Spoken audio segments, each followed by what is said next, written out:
وادی عشق بسا دور دراز است ولے، طے شود جادہ صد سالہ بآہے گاہے، می شود پردہ چشمم پرے کاہے گاہے، دیدہ ام ہر دو جہاں را بنگاہے گاہے۔ اب اس کا ترجمہ سماعت فرمائیں۔ اقبال رحمۃ اللہ تعالی علیہ فرماتے ہیں کہ انسان پہ مختلف کیفیات طاری ہوتی رہتی ہیں۔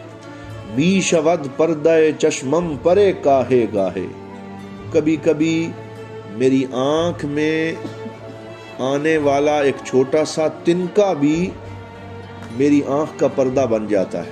می شود پردہ چشمم پرے کاہے گاہے، دیدہ ام ہر دو جہاں را بنگاہے گاہے۔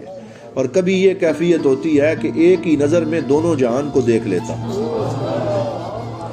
اور وادی عشق بسا دور دراز است ولے، عشق کی وادی بہت دور ہے اور بڑا لمبا اس کا سفر ہے۔